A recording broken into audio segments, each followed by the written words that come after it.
Hello and welcome to episode 15 of the UFOcast as Captain Scarlet, where we are talking about the launching. Now, I said at the end of last week that I remembered nothing about this episode at all. The title did not say anything to me, and as I started watching the episode, nothing came back to me at all. It was largely like watching a fresh episode of Captain Scarlet.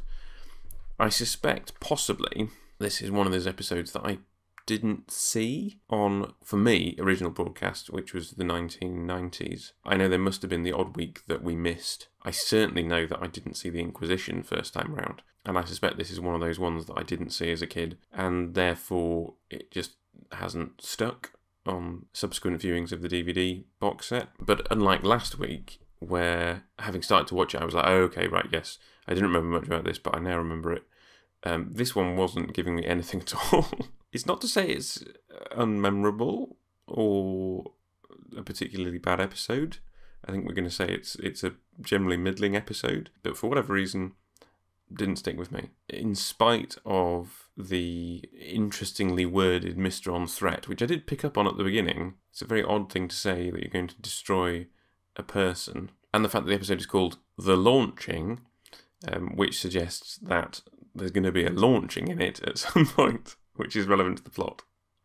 I had still forgotten that the target was the ship and not the man. And I suppose that's largely because the episode does lead you along the path of thinking that they are going after the man, including the whole let's park the saloon outside to make them think that something's going to happen before driving off to the docks, where the reason for why they've mistronized this guy in particular is revealed because he's a friend of the guy who's about to launch the ship, which makes you think, why didn't they just mistronize the guy who's about to launch, or his wife?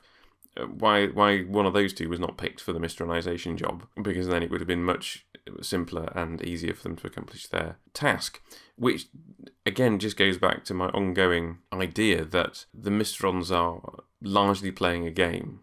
It's not just the whole war of nerves of we're going to make you stress because we've told you what we're going to do and now you're going to run around stressing about whether we can do it or not. There's an element of the idea that the Mistrons aren't so bothered about completing the task that they've set for themselves. There's even that thing where Colonel White's like, because they've given us a time limit, we know that if they miss the time limit, they're going to stop.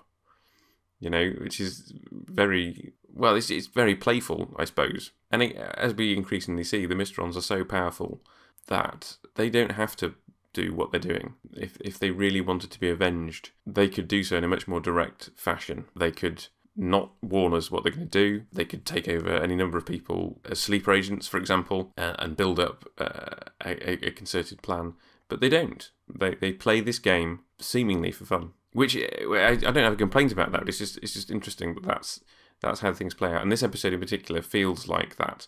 It almost feels like they know they're in an episode of a TV show, in that it's constantly sending these red herrings because it becomes clear that they've taken over a newspaper reporter, which makes you think they're going to get to the news conference to destroy President Roberts. But the Spectrum don't know that they've taken over a newspaper reporter. He only comes to their attention when he's trying to fly into the area.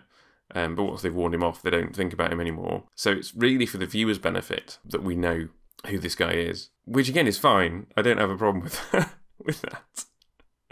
With the Mistrons knowing that they're part of a TV show. But for whatever reason, this episode just didn't stick with me when I watched it before. It's fine.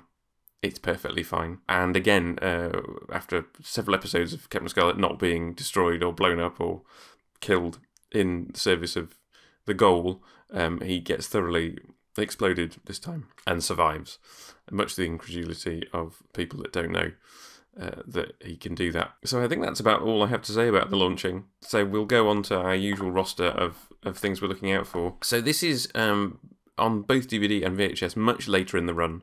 27 on DVD, 29 on VHS, so one of the last episodes on those watching orders, whereas it's thoroughly middle here on the Blu-ray. New Mistron powers. I mean, I think I'm going to count stirring a champagne bottle till it turns into a bomb as a new Mistron power. I think at this point in the series, everything that we see is probably slightly a variation on things we've seen in the past. But that's certainly a slight fresh spin on things. Mr. On's still at large. Well, definitely not in this case. If Captain Scarlet can survive being blown up, one would think their Mr. On agent should be able to be reconstructed. But again, I suppose it's part of that whole... The Mr. Ons have failed in their plan, so they give up part of the game. So is it a win or a loss? Well, it's definitely a win in this case. By millimetres, I think, literally. And we will have the Mr. On puppet. I've got written down Brant, but is it Brant or Brand? I can't remember. So he will be on this week's Mr. On gallery on the UFOcast.co.uk. Slightly shorter episode this week, I think. Next time, we are on to Lunarville 7. Captain Scarlet goes to the moon. Looking forward to that one. So I'll see you then.